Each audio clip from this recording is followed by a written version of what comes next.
প্রিয় শিক্ষার্থীবৃন্দ, আমি অভিজিৎ দেবনাথ, প্রভাষক রসায়ন বিজ্ঞান, শহীদ সৈয়দ নজরুল ইসলাম কলেজ, ময়মনসিংহ। তোমরা হয়তো অবগত আছো, আমি আমার রসায়ন দ্বিতীয় পত্র পরিমাণগত রসায়ন অধ্যায়ের জারণ বিজারণ অংশের প্রথম ক্লাসটিতে জারণ বিজারণের মৌলিক বিষয়গুলো নিয়ে আলোচনা করেছিলাম। আজকে আমি আমার দ্বিতীয় ক্লাসটিতে আবার হাজির হয়েছি জারণ বিজারণের একটি গুরুত্বপূর্ণ অংশ, জারণ বিজারণের সমতাকরণ নিয়ে। তো প্রথম ক্লাসটিতে আমার একটু হাসিমাখা মুখ ছিল না, তা আশা করি আমি দ্বিতীয় ক্লাসটিতে হাসিমাখা মুখ নিয়ে এসেছি। আমরা সমতাকরণগুলো খুব মজা করে করব এবং ক্লাসটিও খুব মজা করে করব। তা আমি আমার এই সমতাকরণ ক্লাসটিতে আমি মোটামুটি 6 থেকে 7টি সমতাকরণ করব। তোমরা যদি প্রথম থেকে শেষ অবধি পর্যন্ত ক্লাসগুলো মনোযোগ সহকারে করো, তা আশা করি এই জারণ বিজারণের সবচেয়ে যে কঠিন অংশটা জারণ বিজারণ সমতাকরণ, এই সম্পর্কে তোমাদের আর কোনো ত্রুটি থাকবে না। এবং আমি আমার পরবর্তী ক্লাসেই জারণ বিজারণের আরেকটি গুরুত্বপূর্ণ অংশ, জারণ বিজারণের গাণিতিক সমস্যা নিয়ে আসব। তো চলো আমরা আজকে আমাদের ক্লাস জারণ বিজারণের গুরুত্বপূর্ণ অংশ, জারণ বিজারণের সমতাকরণ নিয়ে শুরু করি। তো কথাটা হলো এমন, আমরা আয়ন ইলেকট্রন পদ্ধতিতে জারণ বিজারণ বিক্রিয়াগুলোর জারণ অর্ধবিক্রিয়া এবং বিজারণ অর্ধবিক্রিয়ার মাধ্যমে পূর্ণ সমতাকরণ করব। এই যে আমি আমার কথাটি বললাম, এই কথার মধ্যে আমি দুইটা শব্দ ইউজ করেছি। একটি হলো জারণ অর্ধবিক্রিয়া, আরেকটি হলো বিজারণ অর্ধবিক্রিয়া। তা আমি একটু আগে জারণ অর্ধবিক্রিয়া এবং বিজারণ অর্ধবিক্রিয়াকে সংজ্ঞায়িত করে নেই। তো সবার প্রথমে আমি যদি বলি জারণ অর্ধবিক্রিয়া কি। জারণ বিজারণ বিক্রিয়ায় বিজারক কর্তৃক ইলেকট্রন ত্যাগের ফলে সংশ্লিষ্ট পরমাণুটি জারিত হয়, একে জারণ অর্ধবিক্রিয়া বলে। আবার জারণ বিজারণ বিক্রিয়ায় জারক কর্তৃক সংশ্লিষ্ট পরমাণুটি ইলেকট্রন গ্রহণের ফলে বিজারিত হয়, ইহাকে বিজারণ অর্ধ বিক্রিয়া বলে। তা আমি যদি জারণ বিজারণ সমতাকরণ করতে চাই আয়ন ইলেকট্রন পদ্ধতিতে, তাহলে আমার এই ছকটি সম্পর্কে অবগত থাকতে হবে। তোমরা বইগুলো খুঁজলেই এই ছকগুলো দেখতে পারবে, তবে আমি সম্পূর্ণ ছকটি উপস্থাপন করিনি। আমি শুধু বিক্রিয়ক অবস্থায় কি থাকবে এবং বিক্রিয়ার শেষ অবস্থায় কি আয়নগুলো পাওয়া যাবে সেই বিষয়গুলো উল্লেখ করেছি। এখানে কোনো ধরনের কয়টি ইলেকট্রন ত্যাগ বা গ্রহণ করবে সেই বিষয়টা আমি উল্লেখ করিনি। তো কোনো প্রয়োজন নেই, আমরা যখন সমতাকরণগুলো করব সেই প্র্যাকটিসের মাধ্যমেই কয়টি ইলেকট্রন ত্যাগ বা গ্রহণ করবে সেটি আমি শেষ করে নিতে পারবো। তবে আশা করি ইলেকট্রন নিয়ে কোনো প্রবলেম হবে না। আমি বিক্রিয়া করতে করতে এমন দুটি তথ্য দিব, তুমি যে কোনো বিক্রিয়ার কয়টি ইলেকট্রন ত্যাগ বা গ্রহণ করবে সেই বিষয়টি জানতে পারবে। তো চলো শুরু করি। তুমি লক্ষ্য করো, আমি এখানে কিছু জারক পদার্থ লিখেছি। জারক পদার্থের সংশ্লিষ্ট পরমাণুটি বা আয়নটি বিক্রিয়ার শেষ অবস্থায় কি কি আয়ন উৎপন্ন করে সেগুলো আমি লিখে দিছি। তোমরা আমার বোর্ড থেকে বা বিভিন্ন বই থেকে এই ছকটি ভালোভাবে দেখে নিবে।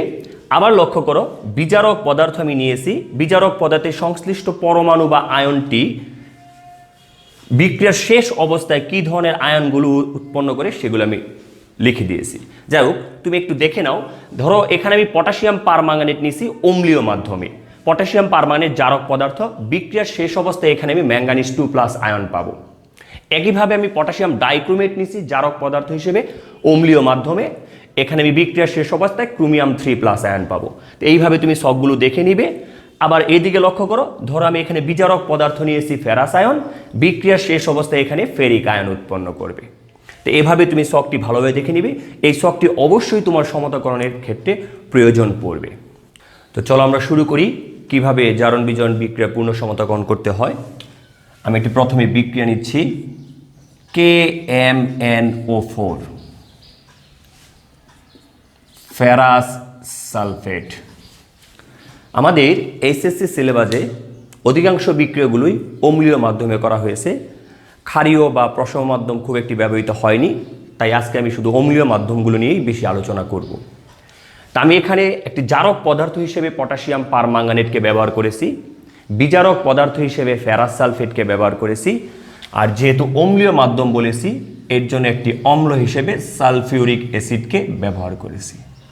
এখন এই বিক্রিয়াটি আমি আয়ন ইলেকট্রন পদ্ধতিতে কিভাবে সমতাকরণ করতে হয় তা দেখাবো। তো নিয়মগুলো তুমি খুবই ভালোভাবে পর্যবেক্ষণ করবে, নিয়মগুলো আয়ত্ত করতে পারলে কোনো ধরনের বিক্রিয়ায় তোমার আশা করি সমস্যা হবে না। তো এখানে দেখো আমি একটি জারক পদার্থ হিসেবে কাকে ব্যবহার করেছি? Potassium permanganate. এটি একটি জারক পদার্থ। বিজারক পদার্থ হিসেবে কাকে ব্যবহার করেছি? Ferrous sulphate. আর একটি অম্লীয় মাধ্যম হিসেবে অ্যাসিড, সালফিউরিক অ্যাসিডকে ব্যবহার করেছি। তো জারকের জন্য কি ব্যবহৃত হয়? জারকের জন্য ব্যবহৃত হয় বিজারণ অর্ধ বিক্রিয়া।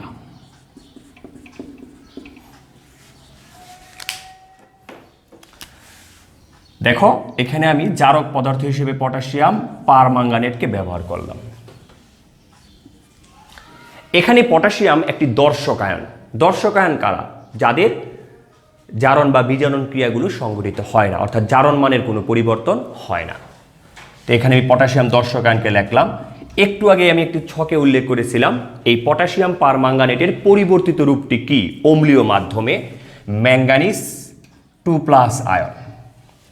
এরপরে লক্ষ্য করো, তুমি এখানে দেখবে এখানে যে কয়টি অক্সিজেন পরমাণু থাকবে উৎপাদে সেই কয় অণু পানি উৎপন্ন হবে। পানি উৎপন্ন করতে গিয়ে আমার এখানে 4 দুগুণে 8টি হাইড্রোজেন আয়ন বা প্রোটন আমি বেশি লিখে ফেলছি। এর জন্য হাতের বাম পাশে আমি 8টি প্রোটন দিয়ে দিলাম। এখন তুমি লক্ষ্য করো এই পটাশিয়াম পারম্যাঙ্গানেট যৌগে ম্যাঙ্গানিজের জারণ সংখ্যাটা কত? তো লক্ষ্য করো পটাশিয়াম +1, ম্যাঙ্গানিজ আমি বের করব x, অক্সিজেন -2 × 4 = 0। হিসাব নিকাশ করলে x হবে +7। অর্থাৎ পটাশিয়াম পারম্যাঙ্গানেট যৌগে ম্যাঙ্গানিজের জারণ সংখ্যা হলো +7। উৎপাদে লক্ষ্য করো ম্যাঙ্গানিজের জারণ সংখ্যা হলো +2। তাহলে জারণ সংখ্যা +7 থেকে +2 হয়েছে, অর্থাৎ এক্ষেত্রে ম্যাঙ্গানিজ 5টি ইলেকট্রন গ্রহণ করেছে। এই অর্থে আমি 5টি ইলেকট্রন এখানে লিখলাম। এখন আমি একটি বিষয় তোমাদেরকে পরিষ্কার করে দেই, পটাশিয়াম পারম্যাঙ্গানেট তুমি যদি অম্লীয় মাধ্যমে ব্যবহার করো তাহলে সেক্ষেত্রে সর্বদাই সে 5টি ইলেকট্রন গ্রহণ করবে। এটাকে আমি সমীকরণ নাম্বার 1 দিয়ে রাখলাম। এখন আসি আমরা বিজারক পদার্থের জন্য কি ব্যবহার করব? জারণ অর্ধ বিক্রিয়া। বিজারক পদার্থের জন্য ব্যবহার করব জারণ অর্ধ বিক্রিয়া। আমি এখানে শুধু সংশ্লিষ্ট অংশটুকু নিব যার জারণ বা বিজারণ ক্রিয়া হবে। তো লক্ষ্য করে এখানে কাকে নিলাম? Ferrous ion. সালফেট একটি দর্শক আয়ন। ফেরাসের পরিবর্তিত রূপ তোমরা জানো ছক হতে কি? Ferric ion. তো লক্ষ্য করো এক্ষেত্রে ফেরাস থেকে ফেরিক হয়েছে, অর্থাৎ সে একটি ইলেকট্রন ত্যাগ করেছে। তবে জারণ বিজারণের ক্ষেত্রে যে পাশে ধনাত্মক চার্জের সংখ্যাটা বেশি থাকে সে পাশে ইলেকট্রন যোগ করতে হয়। এ পাশে বিয়োগ না করে আমি এই পাশে কি করলাম? যোগ করলাম। এটাকে দিলাম আমি সমীকরণ নাম্বার কত? 2। এখন আমি এই জারণ অর্ধ বিক্রিয়া এবং বিজারণ অর্ধ বিক্রিয়াকে যোগ করে একটি পূর্ণ জারণ বিজারণ বিক্রিয়া লিখব। তো লেখার ক্ষেত্রে অবশ্যই তোমাকে ইলেকট্রনটাকে ভ্যানিশ করতে হবে। তা আমরা গণিতে একটি বিষয় জানি, ভ্যানিশিং মেথড, অপনয়ন পদ্ধতি। তো এই অর্থে আমি 1 নং সমীকরণকে যদি 1 দ্বারা গুণ করি এবং 2 নং সমীকরণকে যদি 5 দ্বারা গুণ করে যোগ করি তাহলে ইলেকট্রনটি ভ্যানিশ হয়ে যাবে। তো লক্ষ্য করে আমি সেই বিষয়টি করতেছি। 1 নং গুণ 1 যোগ 2 নং গুণ 5। তো 1 নংকে 1 দ্বারা গুণ করলে কোনো জারণ সংখ্যার বা কোনো কিছুর পরিবর্তন হবে না। পটাশিয়াম পারম্যাঙ্গানেট 8টি প্রোটন 5টি ইলেকট্রন। এক্ষেত্রে পটাশিয়াম আয়ন, ম্যাঙ্গানিজ আয়ন 4টি পানির অণু। আর এটাকে 5 দ্বারা গুণ করেছি, এই অর্থে 5টি ফেরাস আয়ন, 5টি ফেরিক আয়ন এবং 5টি ইলেকট্রন। এখন আমি যদি এটিকে যোগ করি, লক্ষ্য করো KMnO4 8টি প্রোটন 5টি ফেরাস আয়ন। উৎপাদের ক্ষেত্রে পটাশিয়াম আয়ন একটি, ম্যাঙ্গানিজ আয়ন একটি, 4টি পানির অণু এবং 5টি ফেরিক আয়ন। তুমি এই সমতাকরণটি করার ক্ষেত্রে মাধ্যমিক পর্যায়ে একটি প্রমাণ নিতে পারো এই সমতাকরণটি তোমার হচ্ছে কিনা। সেই ক্ষেত্রে তুমি বিক্রিয়কের হাতের বাম পাশে টোটাল 4 সংখ্যা এবং উৎপাদের হাতের ডান পাশে টোটাল 4 সংখ্যা কাউন্ট করবে। যদি দেখো 4 সংখ্যা সমান হয়ে যায় তাহলে অবশ্যই সমতাকরণটি তোমার হবে। তো লক্ষ্য করো, দেখো এক্ষেত্রে 8টি ধনাত্মক চার্জ, 5 দুগুণে 10টি ধনাত্মক চার্জ, অর্থাৎ বিক্রিয়কে মোট 18টি ধনাত্মক চার্জ। উৎপাদে লক্ষ্য করো একটি, এক্ষেত্রে 2টি, মোট 3টি, আর এক্ষেত্রে হলো 3 5 15টি, মোট 18টি। হ্যাঁ, তাহলে এটি অবশ্যই সমতা হবে। এখন আমি এটিকে কি করব, দর্শক আয়ন যোগ করে সমতাকরণ করব। তবে এই বিক্রিয়ার ক্ষেত্রে একটু ব্যতিক্রম আছে। দেখো এই আয়নগুলোর ক্ষেত্রে বিজোড় সংখ্যক আছে, এই জন্য এটাকে আমি 2 দ্বারা গুণ করে জোড় সংখ্যায় পরিণত করে নিব। কিন্তু অন্য সকল বিক্রিয়ার ক্ষেত্রে এই কাজটি তোমাকে করতে হবে না। তা আমি যদি এটিকে 2 দ্বারা গুণ করি তাহলে কি দাঁড়াচ্ছে, 2 মোল পটাশিয়াম পারম্যাঙ্গানেট, 16টি প্রোটন, 10টি ফেরাস আয়ন। উৎপাদে লক্ষ্য করো, 2টি পটাশিয়াম আয়ন, 2টি ম্যাঙ্গানিজ আয়ন, 8টি পানির অণু এবং 10টি ফেরিক আয়ন। এখন এতে কিন্তু আমার হাতের বাম পাশে বা ডান পাশে 4 সংখ্যার কোনো পরিবর্তন হয়নি। তুমি একটু দেখে নাও, দেখো 16টি ধনাত্মক চার্জ, 10 দুগুণে 20টি, মোট 36টি ধনাত্মক চার্জ।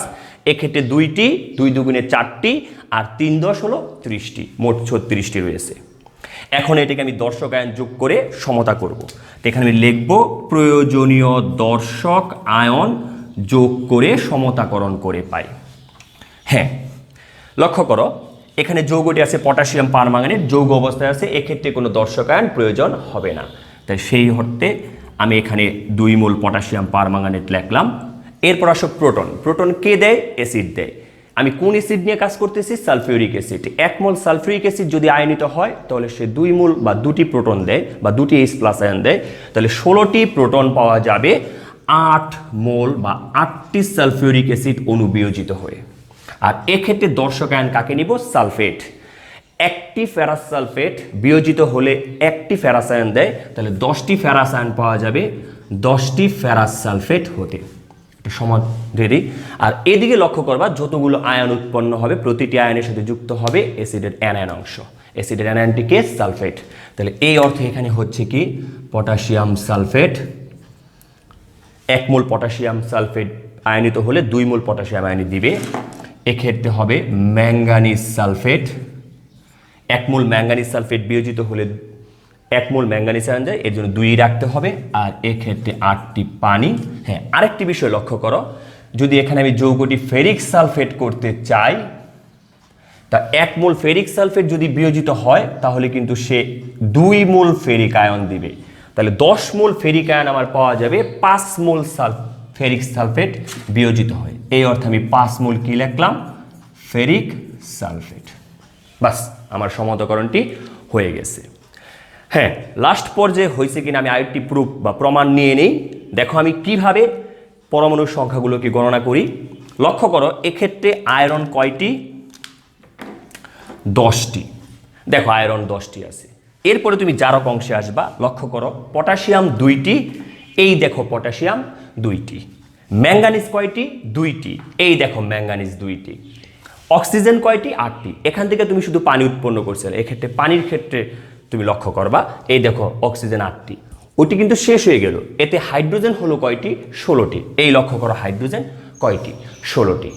তো লাস্ট পর্যায়ে আমার সালফেটটা অটোমেটিক্যালি মিলে যাবে। দেখো সালফেট 8টি আর এই 10টি, মোট কয়টি? 18টি। এক্ষেত্রে লক্ষ্য করো সালফেট 1টি, এখানে 2টি, 3টি, আর এই হলো 3 5 15, 18টি। বাস, এভাবে তুমি সমতাকরণগুলো করবে। আমি আরও কয়েকটি বিক্রিয়া প্র্যাকটিস করতেছি। এই প্র্যাকটিসের মাধ্যমে আমরা আশা করি শেষ পর্যায়ে আমাদের কোনো ধরনের ত্রুটি থাকবে না। দেখো এখন আমি দ্বিতীয় বিক্রিয়াটির ক্ষেত্রে জারক হিসেবে কাকে ব্যবহার করলাম? Potassium dichromate. বিজারক হিসেবে আমি ফেরাস সালফেটকেই নিলাম। আর অম্লীয় মাধ্যম হিসেবে আমি সালফিউরিক অ্যাসিডকেই ব্যবহার করলাম। স্বাভাবিকভাবে জারকের জন্য আসবে কি? বিজারণ অর্ধবিক্রিয়া। আমি এখানে কোন যৌগটি ব্যবহার করেছি? Potassium dichromate K2Cr2O7। এক্ষেত্রে পটাশিয়াম কিন্তু দর্শক আয়ন, তো একটি পটাশিয়াম ডাইক্রোমেট বিয়োজিত হলে সে দিবে 2টি পটাশিয়াম আয়ন। ছক থেকে আমরা দেখে নিব এই যৌগটির অম্লীয় মাধ্যমে পরিবর্তিত রূপ কি? Chromium 3+ ion. তো দেখো আমি লিখলাম ক্রোমিয়াম 3+ আয়ন। এখানে ক্রোমিয়াম 2টি আছে বিদায় আমি এখানে সামনে কত দিলাম? 2। এক্ষেত্রে লক্ষ্য করো অক্সিজেন আছে 60টি, অর্থাৎ পানির অণু হবে 60টি। 60টি পানি অণু লিখতে গিয়ে আমি 7 দুগুণে 14টি প্রোটনকে বেশি লিখে ফেলেছি। এর জন্য হাতের বাম পাশে আমি 14টি প্রোটন দিয়ে দিলাম। পটাশিয়াম ডাইক্রোমেট যৌগে ক্রোমিয়ামের জারণ সংখ্যা কত? একটু লক্ষ্য করো, দেখো আমি কিভাবে বের করি। এই দিকে লক্ষ্য করো, পটাশিয়াম +1 দুটি আছে, +2। অক্সিজেন কিন্তু -2, কয়টি আছে? 60টি, -7, টোটাল জারণ সংখ্যা হবে 0। তাহলে এখানে -14, এখানে +2, অবশ্যই দুটি ক্রোমিয়ামের জারণ সংখ্যা হবে +12। তো এক্ষেত্রে লক্ষ্য করো দুটি ক্রোমিয়ামের জারণ সংখ্যা কত? এই দেখো +6, অর্থাৎ তাহলে এখানে কয়টি ইলেকট্রন সে গ্রহণ করবে? +12 থেকে +6, 6টি ইলেকট্রন। এখন তুমি এটা মনে রাখতে পারো এইভাবে, পটাশিয়াম ডাইক্রোমেট যদি তুমি অম্লীয় মাধ্যমে ব্যবহার করো তাহলে সর্বদা সে ক্ষেত্রে 6টি ইলেকট্রনকে গ্রহণ করবে। আচ্ছা, এরপর আমরা বিজারক হিসেবে কাকে ব্যবহার করেছিলাম? ফেরাস সালফেটকে। আমি বিজারকের জন্য জারণ অর্ধবিক্রিয়া যেহেতু আগেরটি আছে আমি এটি পরিবর্তন করলাম না। এখন তুমি লক্ষ্য করো 1 নং বিক্রিয়ায় 6টি ইলেকট্রন আছে, 2 নং বিক্রিয়ায় 1টি ইলেকট্রন আছে। তা আমি যদি 1 নং এবং 2 নংকে যোগ করে পূর্ণ জারণ বিজারণ বিক্রিয়াটি লিখতে চাই তাহলে অবশ্যই আমার ইলেকট্রনকে ভ্যানিশ করতে হবে। তো এই অর্থে আমি 1 নংকে গুণ করব কত দ্বারা? 1 দ্বারা। আর 2 নংকে গুণ করব কত দ্বারা? 6 দ্বারা। তো 1 নংকে আমি যদি 1 দ্বারা গুণ করি কোনো অবস্থার পরিবর্তন হবে না। এক্ষেত্রে আমার যৌগটি কি হবে? Potassium dichromate. আমার প্রোটন রয়েছে 14টি, ইলেকট্রন হলো 6টি, 2টি পটাশিয়াম আয়ন, আর এক্ষেত্রে 2টি ক্রোমিয়াম আয়ন, আর পানি রয়েছে কয়টি? 60টি। যেহেতু 2 নংকে আমি 6 দ্বারা গুণ করছি তাহলে এই ক্ষেত্রে আমি কি লিখব? 6টি ফেরাস আয়ন। এক্ষেত্রে কি লিখব? 6টি ফেরিক আয়ন। আর ইলেকট্রন কয়টি? 6টি। এখন আমি এটিকে যোগ করব। তো যোগ করার ক্ষেত্রে তুমি লক্ষ্য করো পটাশিয়াম ডাইক্রোমেট 1টি রয়েছে, প্রোটন রয়েছে কয়টি? 14টি, আর ফেরাস আয়ন রয়েছে 6টি। ইলেকট্রন কাটাকাটি। এই পাশে পটাশিয়াম আয়ন 2টি, ক্রোমিয়াম 2টি,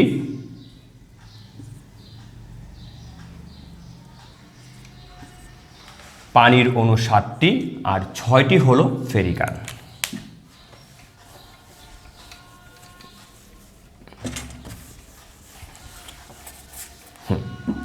এখন দেখো হাতের বাম পাশে 4 সংখ্যা, হাতের ডান পাশে 4 সংখ্যাটা কিভাবে সমান থাকে।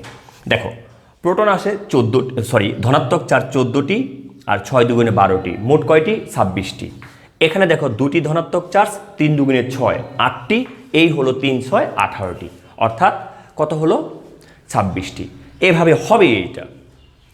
এখন এক্ষেত্রে যেহেতু সবগুলো জোড় সংখ্যায় আছে আমাকে এখানে কোনো কিছু গুণ করতে হবে না, শুধু প্রথমটির ক্ষেত্রেই হবে, ওইটাই মনে রাখলে হবে, আর কোনো কিছু মনে রাখতে হবে না, সবগুলো এমনিতেই হবে। এখন এখানে আমি কি করব? প্রয়োজনীয় দর্শক আয়ন যোগ করে সমতা বিধান করব। তো লক্ষ্য করো এটি যৌগ অবস্থায় আছে, এক্ষেত্রে কোনো দর্শক আয়ন প্রয়োজন হবে না। এখানে 14টি প্রোটন কে দেয়? অ্যাসিড দেয়। কোন অ্যাসিড নিয়ে কাজ করতেছি? Sulphuric acid. 1 মোল সালফিউরিক অ্যাসিড যদি বিয়োজিত হয় তাহলে সে 2 মোল প্রোটন দেয় বা 2টি প্রোটন দেয়। তাহলে 14টি প্রোটন পাওয়া যাবে আমার 60টি সালফিউরিক অ্যাসিড অণু হতে। আর এক্ষেত্রে দর্শক আয়নটা কে? সালফেট। তাহলে আমি কত লিখব? 6টি ফেরাস সালফেট। এটা সমান দিয়ে দিলাম। তা আমি বলছিলাম এখানে যতগুলো আয়ন উৎপন্ন হবে প্রতিটি ক্ষেত্রে যাবে কে? অ্যাসিডের অ্যানায়ন অংশ, কে? সালফেট। তাহলে এটা কি হয়ে যাবে? Potassium sulphate. এটা কি হয়ে যাবে? Chromium sulphate. তো লক্ষ্য করো একটি ক্রোমিয়াম সালফেট আয়নিত হলে 2টি ক্রোমিয়াম আয়ন দেয়, তাহলে আমার এখানে সামনে 2 লিখতে হবে না। আর এক্ষেত্রে হলো 7 অণু পানি। আর ওই যে বলছিলাম 1 একটি ফেরিক সালফেট আয়নিত হলে 2 মোল ফেরিক আয়ন দেয়, তাহলে 6টি পাওয়া যাবে কয়টি হতে? 3 মোল ফেরিক সালফেট আয়নিত হয়ে। বাস, এটি সমতাকরণ হয়ে গেছে। তো লক্ষ্য করো, আমি একটু মিলিয়ে দিই হাতের বাম পাশে এবং ডান পাশে পরমাণুর সংখ্যা। আমি সবসময় বিজারক অংশ থেকেই শুরু করি। দেখো এখানে 6টি আয়রন আছে, এই দেখো 3 দুগুণে 6টি আয়রন আছে। এরপর আসো এই অংশে, দেখো পটাশিয়াম আছে 2টি, লক্ষ্য করো পটাশিয়াম 2টি আছে। ক্রোমিয়াম আছে 2টি, দেখো এখানেও দেখো ক্রোমিয়াম 2টি আছে। অক্সিজেন আছে 7টি, এ থেকে যেন কি উৎপন্ন করছিলাম? পানি উৎপন্ন করছিলাম।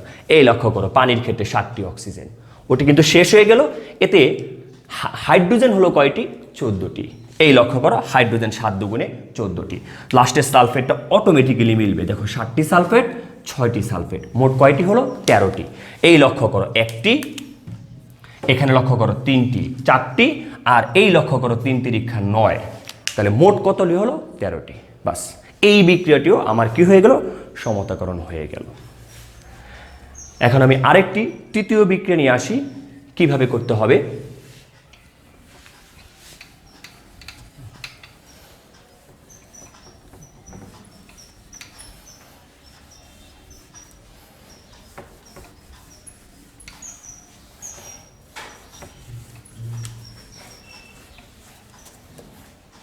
দেখো আমি আরেকটি বিক্রিয়া লিখছি,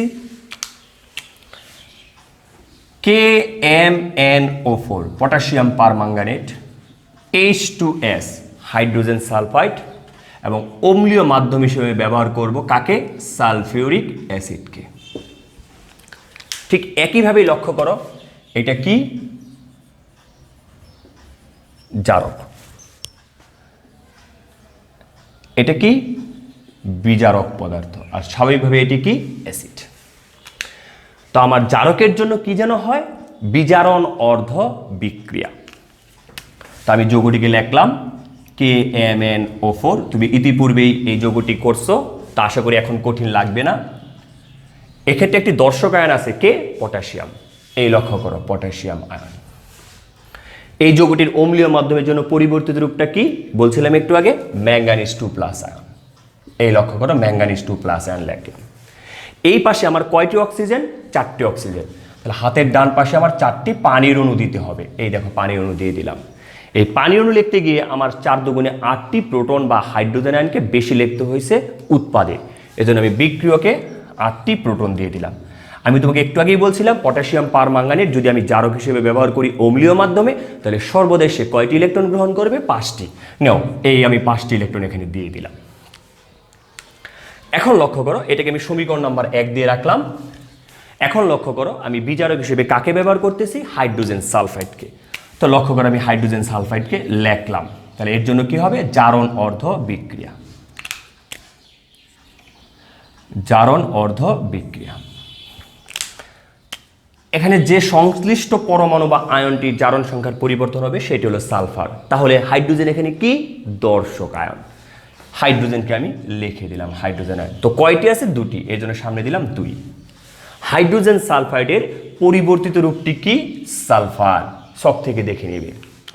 তো লক্ষ্য করো, হাইড্রোজেন সালফাইড যৌগে সালফারের জারণ সংখ্যা কত? -2। আর এক্ষেত্রে সালফারের জারণ সংখ্যা কত? 0। তাহলে -2 থেকে যদি 0 হয়, তাহলে সর্বদাই সে এক্ষেত্রে কয়টি ইলেকট্রন ত্যাগ করবে? 2টি ইলেকট্রন ত্যাগ করবে। তা এই পাশে ত্যাগ না করে আমি এই পাশে কি করে দেখাইলাম? যোগ করে দেখাইলাম। আমি তোমাকে ইলেকট্রনের বিষয়টি একটু স্পষ্ট করে বলে দেই। জারক পদার্থ হিসেবে তুমি যদি পটাশিয়াম পারম্যাঙ্গানেটকে ইউজ করো অম্লীয় মাধ্যমে, সে সর্বদাই 5টি ইলেকট্রন গ্রহণ করবে। জারক পদার্থ হিসেবে তুমি যদি পটাশিয়াম ডাইক্রোমেটকে ব্যবহার করো, তাহলে সেক্ষেত্রে সে সর্বদাই 6টি ইলেকট্রন গ্রহণ করবে। আর অন্য কোনো জারক পদার্থ তুমি যদি ব্যবহার করো, সেক্ষেত্রে সে সর্বদাই 2টি ইলেকট্রন গ্রহণ করবে। তবে একটি বিশেষ দ্রষ্টব্য রয়েছে যে অবশ্যই সেটি তোমার এইচএসসির সিলেবাস অন্তর্ভুক্ত হতে হবে, অন্য ক্ষেত্রে পরিবর্তন হতে পারে। আর বিজারকের বিষয়টা আমি একটু ক্লিয়ার করে দিই। তুমি যদি ফেরাস আয়ন ব্যবহার করো বিজারক হিসেবে, সেই একমাত্র সর্বদাই 1টি ইলেকট্রন ত্যাগ করবে। আর অন্য সকল বিজারক ব্যবহার করবা, সবাই যদি ইলেকট্রনটি তুমি ব্যালেন্স করতে না পারো, সর্বদাই সে 2টি ইলেকট্রন ত্যাগ করবে। সবগুলি তোমার এইচএসসি সিলেবাস অন্তর্ভুক্ত হতে হবে। তো চলো শুরু করি। তাহলে দেখো 1 নং এ আছে ইলেকট্রন 5টি, 2 নং এ আছে 2টি। তাহলে আমাকে কি করতে হবে অপনয়ন পদ্ধতির জন্য? 1 নংকে 2 দ্বারা গুণ করতে হবে, আর 2 নংকে কত দ্বারা গুণ করতে হবে? 5 দ্বারা গুণ করে যোগ করতে হবে। তো চলো যোগ করি আমরা।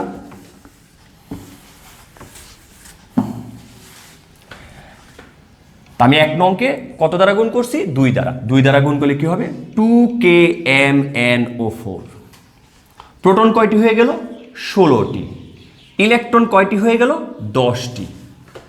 এই পাশে লক্ষ্য করো, উৎপাদে পটাশিয়াম আয়ন 2টি, ম্যাঙ্গানিজ আয়ন 2টি, আর পানির অণু হলো কয়টি? 8টি। আর এটাকে আমি কয় দ্বারা গুণ করছিলাম? 5 দ্বারা। তাহলে 5টি কি হলো? Hydrogen sulphide. এই পাশে প্রোটন কয়টি হলো? 10টি। সালফার কয়টি হলো? 5টি। আর ইলেকট্রন কয়টি হলো? 10টি। এখন তুমি যোগ করো। তো যোগ করার ক্ষেত্রে লক্ষ্য করো, 2টি পটাশিয়াম পারম্যাঙ্গানেট, 16টি প্রোটন, আর 5টি কি? Hydrogen sulphide. উৎপাদে লক্ষ্য করো, 2টি পটাশিয়াম আয়ন, 2টি ম্যাঙ্গানিজ আয়ন, পানির অণু কয়টি? 8টি, আর সালফার কয়টি? 5টি। একটা বিষয় লক্ষ্য করো, এখানে কিন্তু আমার 10টি প্রোটন ছিল, এই পাশে 16টি, তাহলে আমার এখানে কয়টি লিখতে হবে? 6টি। এখন তুমি হাতের বাম পাশে এবং ডান পাশে চার্জ সংখ্যা কাউন্ট করো। দেখো 6টি ধনাত্মক চার্জ, এক্ষেত্রে কয়টি? 2টি, আর এক্ষেত্রে 2 দুগুণে কয়টি? 4টি। 6টি ধনাত্মক চার্জ, এটাও হবে। সেই সবই জোড় সংখ্যায় আছে। এক্ষেত্রে আমার শুধু দর্শক আয়ন যোগ করলেই হবে। তা আমি এখানে প্রয়োজনীয় দর্শক আয়ন যোগ করে সমতা বিধান করব। এটি যৌগ অবস্থায় থাকার কারণে এক্ষেত্রে কোনো দর্শক আয়ন প্রয়োজন হবে না। তাই লক্ষ্য করো, এখানে 6টি H+ আয়ন আছে। কোন অ্যাসিড নিয়ে কাজ করতেছে? Sulphuric acid. 1 মোল সালফিউরিক অ্যাসিড বিয়োজিত হলে যেন কয়টি দেয় H+ আয়ন? 2টি। তাহলে 6টি H+ আয়ন পাওয়া যাবে 3 মোল সালফিউরিক অ্যাসিড বিয়োজিত হয়ে। আর এক্ষেত্রে লক্ষ্য করো, হাইড্রোজেন সালফাইড রয়েছে 5টি। আর এক্ষেত্রে কোন দর্শক আয়নগুলো যুক্ত হবে? সালফেট। তাহলে এটা কি হবে বলো? Potassium sulphate. এটা কি হবে? Manganese sulphate. এখানে সামনে 2 দিতে হবে, কারণ 1 মোল ম্যাঙ্গানিজ সালফেট আয়নিত হলে 1 মোল ম্যাঙ্গানিজ আয়ন দেয়, 2 মোল আয়নিত হলে 2 মোল দেয়। আর এখানে পানির অণু কয়টি? 8টি, আর সালফার কয়টি? 5টি। দেখো আমি হাতের বাম পাশে এবং হাতের ডান পাশে পরমাণুর সংখ্যাগুলোকে মিলিয়ে দিচ্ছি। দেখো আমি কিভাবে শুরু করি একটু লক্ষ্য করবা। দেখো এখানে সালফার কয়টি আছে? 5টি। এই লক্ষ্য করো, সালফার 5টি। হ্যাঁ, এখন তুমি এই অংশে আসবা। দেখো পটাশিয়াম 2টি, এই দেখো পটাশিয়াম 2টি, ম্যাঙ্গানিজ 2টি, এই দেখো ম্যাঙ্গানিজ 2টি, অক্সিজেন কয়টি? 8টি। এখানে কোথা থেকে আমি কাউন্ট করব? পানিতে। এই দেখো পানিতে 8টি আছে। এতে কিন্তু তোমার হাইড্রোজেন হয়ে গেল কয়টি? 16টি। তো লক্ষ্য করো, এখানে কিন্তু আমার 5 দুগুণে 10টি হাইড্রোজেন রয়ে গেছে। এই দেখো 3 দুগুণে 6, কয়টি হলো? 16টি। লাস্টে অটোমেটিক্যালি সালফেট মিলে যাবে, অবশ্যই মিলবে। দেখো এই সালফেট কয়টি? 3টি। এই লক্ষ্য করো, সালফেট কয়টি? এখানে 1টি, আর এই হলো 2, 3টি। দেখো আমি কিন্তু প্রত্যেকটার ক্ষেত্রে মোটামুটি একই ধরনের নিয়মগুলোকে অনুসরণ করছি। তা আমি কয়টা করলাম আজকে? 3টা করলাম। এখন আরও 2-3টা করি, দেখো প্র্যাকটিস হতে হবে। লাস্ট অব্দি আশা করি একটিও সমস্যা থাকবে না, তুমি সবগুলো করতে পারবে। তা আসো, আমি এখানে বিজারক পদার্থ হিসেবে হাইড্রোজেন সালফাইডের পরিবর্তে পারক্সাইডকে ইউজ করি। হাইড্রোজেন পারক্সাইডকে ইউজ করি। বাস, তা লক্ষ্য করো আমি কি নিলাম? জারক পদার্থ হিসেবে পটাশিয়াম পারম্যাঙ্গানেট, বিজারক পদার্থ হিসেবে হাইড্রোজেন পারক্সাইড, এবং অম্লীয় মাধ্যম হিসেবে আমি কাকে ব্যবহার করছি? সালফিউরিক অ্যাসিডকে। ঠিক আছে, শুরু করি। তা জারকের জন্য হয় বিজারণ অর্ধবিক্রিয়া। দেখো জারক হিসেবে যেহেতু আমি পটাশিয়াম পারম্যাঙ্গানেট ব্যবহার করছি, এটা আমার লেখাও আছে। ইতিপূর্বে আমি 2টি সমতাকরণ করে ফেলছি, আশা করি এটা আর বুঝাইতে হবে না। তারপর একটু বলে যাই, পটাশিয়াম পারম্যাঙ্গানেট, এখানে দর্শক ion potassium ion. Potassium permanganate যোগে সংশ্লিষ্ট ম্যাঙ্গানিজের বিজারণ ঘটবে এবং বিক্রিয়ার শেষ অবস্থায় পাওয়া যাবে ম্যাঙ্গানিজ 2+ আয়ন। এক্ষেত্রে লক্ষ্য করো, 4টি অক্সিজেন, আমি 4টি পানির অণুকে লিখলাম। লিখতে গিয়ে 4 দুগুণে 8টা হাইড্রোজেন আয়ন বা হাইড্রোজেন আমি বেশি লিখে ফেলছি। হাতের বাম পাশে আমি 8টি হাইড্রোজেন আয়ন দিলাম। পটাশিয়াম পারম্যাঙ্গানেট যৌগে ম্যাঙ্গানিজের জারণ সংখ্যা কিন্তু +7। উৎপাদে কিন্তু ম্যাঙ্গানিজের জারণ সংখ্যা কত হয়েছে? +2। তাহলে এক্ষেত্রে কয়টি ইলেকট্রন গ্রহণ করবে? 5টি। এখন আসো আমি বিজারক হিসেবে কাকে ব্যবহার করছি? Hydrogen peroxide. হাইড্রোজেন পারঅক্সাইড যৌগে হাইড্রোজেন কিন্তু এখানে দর্শক আয়ন। তাহলে দেখো আমি হাইড্রোজেন আয়নকে দর্শক আয়ন হিসেবে উৎপাদে লিখে দিয়েছি। পারঅক্সাইড যৌগ যদি বিজারক হিসেবে কাজ করে তাহলে তার পরিবর্তিত রূপ হয় কি? অক্সিজেন। এই লক্ষ্য করো, অক্সিজেন। তো লক্ষ্য করো পারঅক্সাইড যৌগে প্রতিটি অক্সিজেনের জারণ সংখ্যা কিন্তু -1। তো দুটি অক্সিজেনের জারণ সংখ্যা কত? -2। উৎপাদে কিন্তু অক্সিজেনের জারণ সংখ্যা 0। তাহলে -2 থেকে যে 0 হলো সে কয়টি ইলেকট্রন ত্যাগ করবে? 2টি। এই পাশে ত্যাগ না করে আমি এই পাশে যোগ করে দেখাইলাম। আমি তোমাকে কিন্তু একটু আগে একটা বিষয় বলছিলাম যে তুমি এখন এই ফেরাস ব্যতীত যত ধরনের বিজারকগুলো ব্যবহার করবে আশা করি সবার ক্ষেত্রে 2টি ইলেকট্রনই হবে। তুমি যদি কখনো বুঝতে না পারো নিশ্চিন্তে তুমি 2টি ইলেকট্রন উৎপাদে যোগ করে দেখিয়ে দিবা। এখন তুমি লক্ষ্য করো আমি বিজারণ অর্ধবিক্রিয়া এবং জারণ অর্ধবিক্রিয়াকে যোগ করে একটি পূর্ণ জারণ বিজারণ বিক্রিয়া লিখব। এক্ষেত্রে জন্য কয়টি ইলেকট্রন? 5টি। এক্ষেত্রে কয়টি? 2টি। তাহলে আমাকে কি করতে হবে অপনয়ন পদ্ধতিতে? 1 নংকে 2 দ্বারা, 2 নংকে 5 দ্বারা গুণ করে যোগ করতে হবে। হ্যাঁ, তাহলে আমি 1 নংকে কত দ্বারা গুণ করি? 2 দ্বারা গুণ করি। তো অলরেডি 2 দ্বারা গুণ করা আছে। 2 নংকে কত দ্বারা গুণ করতে হবে? 5 দ্বারা। লক্ষ্য করে দেখো তাহলে 5টি হাইড্রোজেন পারঅক্সাইড, 10টি প্রোটন, 5টি অক্সিজেন অণু আর 10টি ইলেকট্রন। এখন আমি 2টিকে যোগ করব। তো এক্ষেত্রে দেখো পটাশিয়াম পারম্যাঙ্গানেট কয়টি আছে? 2টি আছে। প্রোটন 16টি আর এই পাশে 10টি, তাহলে কয়টি হবে? 6টি। আর 5টি কি? Hydrogen peroxide. এক্ষেত্রে 2টি পটাশিয়াম আয়ন, 2টি ম্যাঙ্গানিজ আয়ন, 8টি পানির অণু আর 5টি কি? অক্সিজেন। আর ইলেকট্রন কাটাকাটি। লক্ষ্য করো হাতের বাম পাশে টোটাল 4 সংখ্যা দেখো কয়টি? 6টি। এই পাশে কয়টি? 2টি, 2 দুগুণে 4টি, 6টি। এটিও কিন্তু হয়ে গেছে। আশা করি সবগুলি হবে। তো এখানে আমি প্রয়োজনীয় দর্শক আয়ন যোগ করব। এখানে যৌগ অবস্থায় আছে পটাশিয়াম পারম্যাঙ্গানেট, তাকেই ব্যবহার করলাম। 6টি প্রোটন H+ আয়ন দিবে 3 মোল সালফিউরিক অ্যাসিড, 5টি হাইড্রোজেন কি? পারঅক্সাইড। এক্ষেত্রে লক্ষ্য করো পটাশিয়াম সালফেট 1টি, 2টি ম্যাঙ্গানিজ সালফেট, 8টি পানির অণু আর 5টি কি? অক্সিজেন। হ্যাঁ, এখন তুমি দেখে নাও হাতের বাম পাশে এবং হাতের ডান পাশে পরমাণুর সংখ্যা কিভাবে সমান করতে হয়। সমান তো অবশ্যই হবে, হয়ে গেলে আবার সমতা বিধানটা হয়ে গেছে। তো লক্ষ্য করো দেখো আমি অক্সিজেন কয়টি পাইছি? 5 দুগুণে 10টি, 5 দুগুণে 10টি। এই দেখো 5 দুগুণে 10টি। এখন আসো জারক পদার্থে, দেখো পটাশিয়াম কয়টি? 2টি।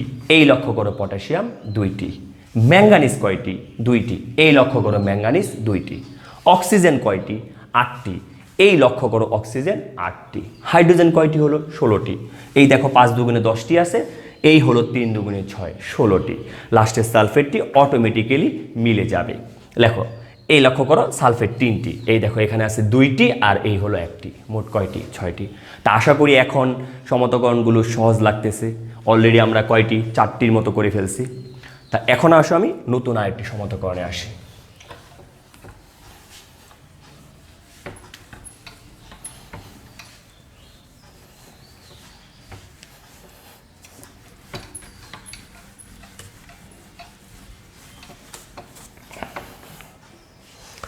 দেখো এখানে আমি এখন জারক হিসেবে কাকে ব্যবহার করলাম? Potassium dichromate. বিজারক হিসেবে আমি ব্যবহার করব পটাশিয়াম আয়োডাইড। আর অম্লীয় মাধ্যমে আমি অম্ল হিসেবে ব্যবহার করব সালফিউরিক অ্যাসিডকে। এই বিক্রিয়াটি আমি এখন সমতাকরণ করব। তো লক্ষ্য করো এখানে পটাশিয়াম ডাইক্রোমেটটি কি পদার্থ? জারক পদার্থ। আর পটাশিয়াম আয়োডাইডটি কি পদার্থ? বিজারক পদার্থ। ঠিক আছে। আর সালফিউরিক অ্যাসিডটি অ্যাসিড মাধ্যম। দেখো জারকের জন্য কি হয়? বিজারণ অর্ধবিক্রিয়া। তা আমি এখানে জারক পদার্থ হিসেবে কাকে ব্যবহার করলাম?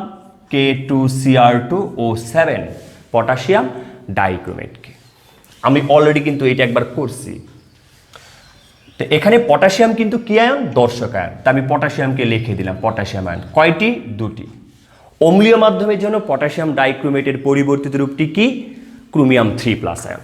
তো লক্ষ্য করে আমি উৎপাদে ক্রোমিয়াম 3+ আয়ন লিখলাম। এখানে কয়টি আছে? 2টি। এই দিলাম 2টি। অক্সিজেন কয়টি? 7টি। এই দিলাম অক্সিজেন 7টি থাকার কারণে উৎপাদে লিখলাম পানি কয়টি 7টি।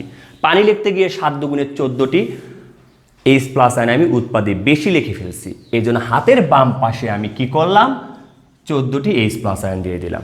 আমি কিন্তু অলরেডি আগে একটি দেখাইছি যে পটাশিয়াম ডাইক্রোমেট যৌগে 2টি ক্রোমিয়ামের জারণ সংখ্যা হলো +12 আর উৎপাদে 2টি ক্রোমিয়ামের জারণ সংখ্যা হলো +6। তাহলে সেই জন্য কয়টি ইলেকট্রন গ্রহণ করবে 6টি ইলেকট্রন গ্রহণ করবে। অর্থাৎ পটাশিয়াম ডাইক্রোমেটকে তুমি যদি অম্লীয় মাধ্যমে ব্যবহার করো সর্বদাই সেক্ষেত্রে তুমি 6টি ইলেকট্রন গ্রহণ করবে, লিখে দিতে পারো। এখন লক্ষ্য করো বিজারকের জন্য হবে জারণ অর্ধবিক্রিয়া। এক্ষেত্রে আমি কাকে ব্যবহার করছি পটাশিয়াম আয়োডাইড। আমি লিখলাম পটাশিয়াম আয়োডাইড।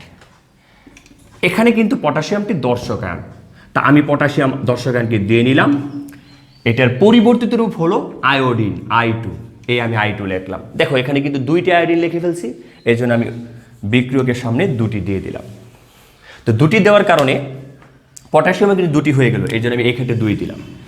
পটাশিয়াম আয়োডাইড যৌগে আয়োডিনের জারণ সংখ্যাটি হলো -1, তাহলে 2টি আয়োডাইড আয়নের জারণ সংখ্যা হবে -2 আর এক্ষেত্রে আয়োডিনের জারণ সংখ্যা হলো 0।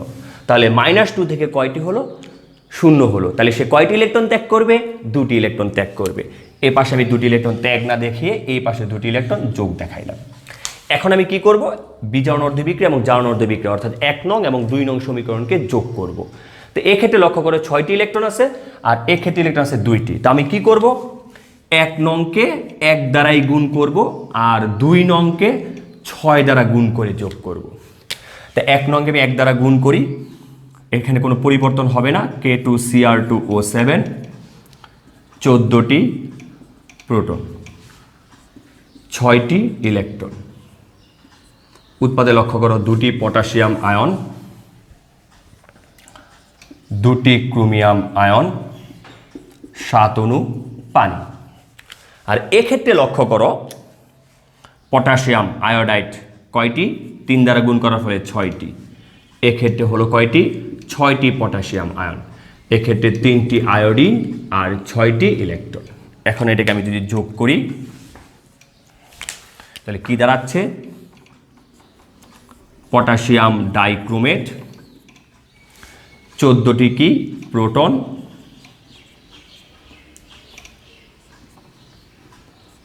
6টি কি পটাশিয়াম আয়োডাইড। দেখো ইলেকট্রন কাটাকাটি।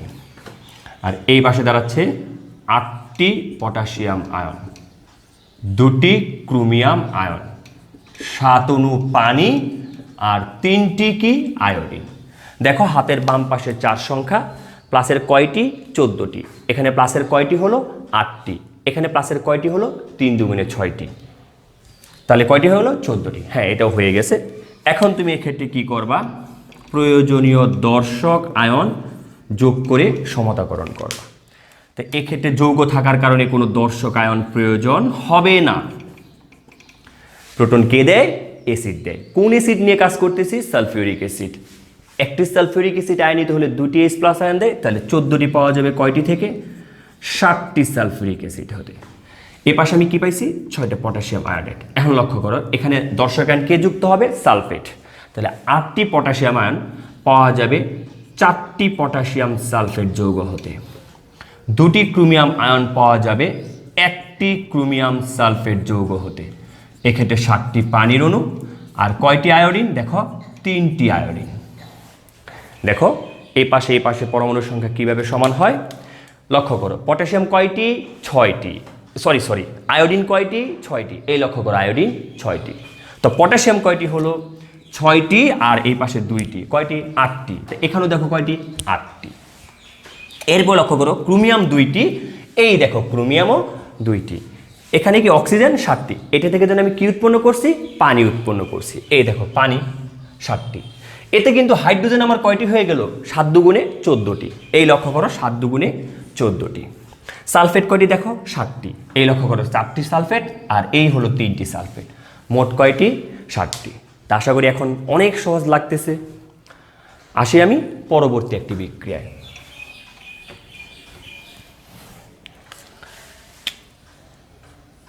Na2H2O3 আর ব্যবহার করব কাকে আয়োডিনকে। এটি মাধ্যমবিহীন।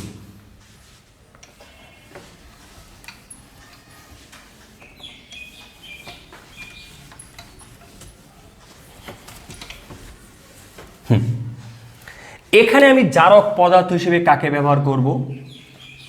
আয়োডিন। আয়োডিন হলো জারক পদার্থ। আর বিজারক পদার্থ হিসেবে কাকে ব্যবহার করেছি? Sodium thiosulphate. তো লক্ষ্য করো,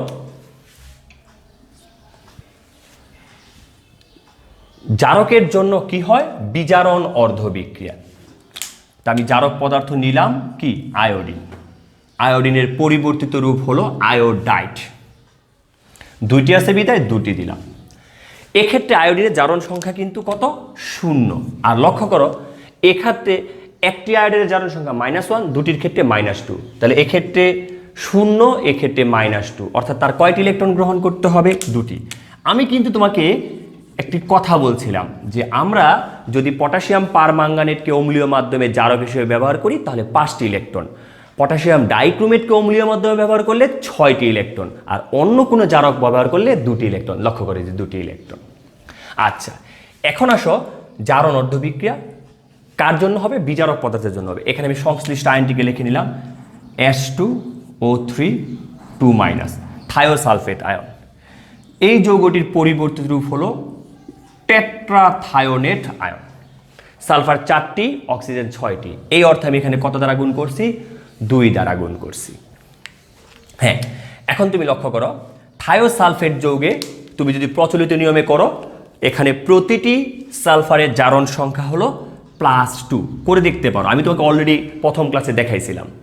তাহলে প্রতিটি সালফারের জারণ সংখ্যা হলো +2, তাহলে 4টি সালফারের জারণ সংখ্যা হবে +8। আর এক্ষেত্রে তুমি যদি কাজ করে দেখো, প্রতিটি সালফারের জারণ সংখ্যা হবে 2.5, অর্থাৎ 2.5। তাহলে 4টি সালফারের জারণ সংখ্যা হবে 10। তাহলে এক্ষেত্রে 4টি সালফারের জারণ সংখ্যা হলো +8, এক্ষেত্রে 4টি সালফারের জারণ সংখ্যা হলো +10। তাহলে তাকে কয়টি ইলেকট্রন ত্যাগ করতে হবে? 2টি ইলেকট্রন ত্যাগ করতে হবে। তো আমি এই পাশে কি করলাম? 2টি ইলেকট্রন যোগ করে দিলাম। দেখো, এক্ষেত্রে ইলেকট্রনটা সমত অবস্থায় আছে, অর্থাৎ আমি যদি এটাকে যোগ করে দিই তাহলেই হয়ে যাবে। তা আমি যদি যোগ করি, লক্ষ্য করো, এক্ষেত্রে আয়োডিন,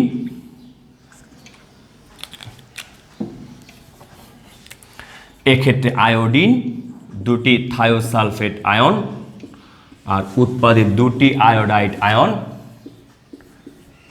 একটি টেট্রাথায়োনেট আয়ন। লক্ষ্য করো, হাতের বাম পাশে 2 দুগুণে 4টি, মানে 4টি ঋণাত্মক 4 সংখ্যা, উৎপাদক দেখো 2টি আর 2 দুগুণে 4টি। এখন তুমি শুধু এখানে দর্শক আয়ন যোগ করে দাও। তাহলে এক্ষেত্রে যদি প্রয়োজনীয় দর্শক আয়ন যোগ করো, এক্ষেত্রে লাগবে না। এক্ষেত্রে কি যোগ হবে? Sodium thiosulphate. হ্যাঁ, এক্ষেত্রে কি যোগ হবে? Sodium iodide. এক্ষেত্রে Na2S4O6। হ্যাঁ, এখন লক্ষ্য করো, সমতকণটা হয়ে গেছে আশা করি। সোডিয়াম কয়টি? 2টি।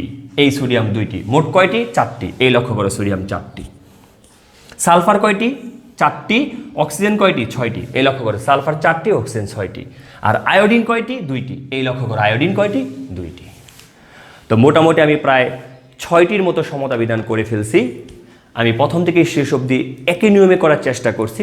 আশা করি তুমি যদি প্রথম থেকে শেষ পর্যন্ত ভালোভাবে পর্যবেক্ষণ করো, তাহলে সমতাকরণগুলো তোমার জন্য সহজ হয়ে যাবে। তুমি একটি বিষয় লক্ষ্য রাখবে, তুমি যদি জারণ বিজারণের গাণিতিক সমস্যাগুলো করতে চাও, অবশ্যই তোমার সমতাকরণ বিষয়টা স্পষ্ট থাকতে হবে। তা আমি আমার পক্ষ থেকে সর্বাত্মক চেষ্টা করেছি তোমাদেরকে নিয়মগুলো বোঝানোর জন্য। আশা করি তোমরা ভালোভাবে বুঝতে পারছো। তা আমি আমার পরবর্তী ক্লাসে জারণ বিজারণের গাণিতিক সমস্যা নিয়ে হাজির হব। সবাইকে ধন্যবাদ। সবাই সুস্থ থেকো, ভালো থেকো।